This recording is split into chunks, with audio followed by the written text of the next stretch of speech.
నా ఫైట్, వాళ్ళకి ఎఫ్ఐఆర్ ఉంది కాబట్టి నా ఫైట్. ఇప్పుడు లేనిది నేను తీసుకొచ్చి నా లైఫ్ నేను రోడ్డు మీద పెట్టి చేయాల్సిన అవసరం అయితే నాకు లేదు.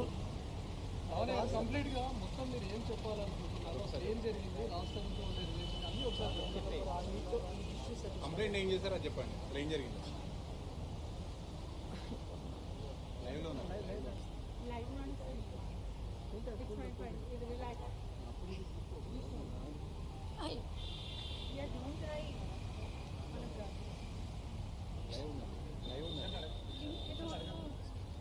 సరే, మీరు కంప్లైంట్ ఇచ్చారు కదా, మీకు ఏ విధంగా థ్రెట్ ఉందండి?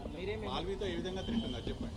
లేదండి, నన్ను ఇప్పుడు ఫైనల్ గా అతను వదిలించుకోవాలి అనుకుంటున్నాడు, వదిలించుకోవడానికి ఇదంతా చేస్తున్నాడు. మాల్వి మల్హోత్రాతో అఫేర్ ఉంది, అది 100% నిజం.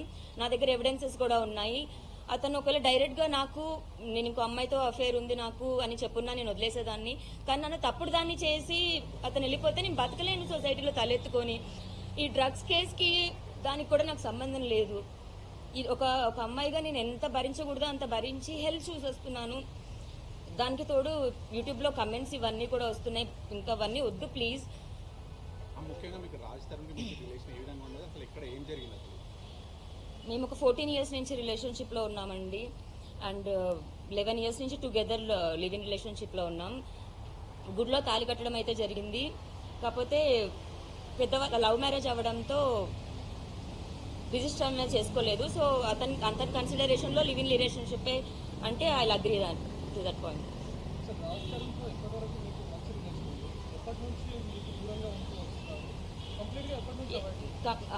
అవాయిడ్ దూరం అన్నది అయితే ఏం లేదండి.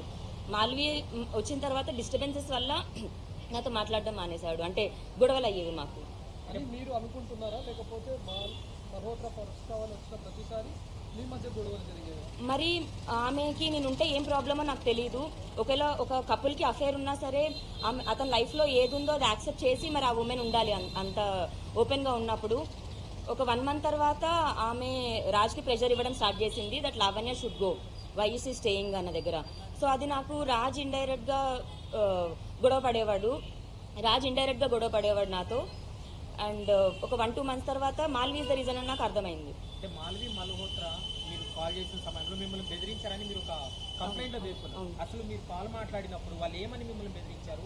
మాల్వి మల్హోత్రా కాబట్టి వాళ్ళ సోదరుడి పైన మీరు ఇచ్చినటువంటి కంప్లైంట్ లో సారాంశం ఏంటి? ఏవండి, అది ఒక్క కాల్తో ఎప్పుడూ జరగలేదు, చాలా కాల్స్ అన్నవి. ఎందుకంటే ఒక 4 months నుంచి 5 months నుంచి డిస్కషన్ అన్నది జరుగుతుంది. ఒకటి అని చెప్పలేము కదండి. నాకండి ఇంత కెమెరాస్ ఇదంతా నాకు అలవాటు కూడా లేదు.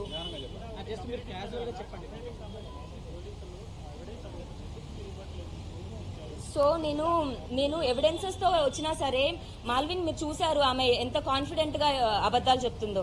ఇప్పుడు మీ మీడియా ముందు నేను అందరికీ ఒకటే క్వశ్చన్ చేస్తున్నాను, వాళ్ళు ఎక్కడెక్కడ స్టేలు చేశారు అన్నీ ఒకటే చెప్తాను. ఆ హోటల్కి కాల్ చేసి అడగండి వాళ్ళు స్టే చేశారో లేదో. ముఖ్యంగా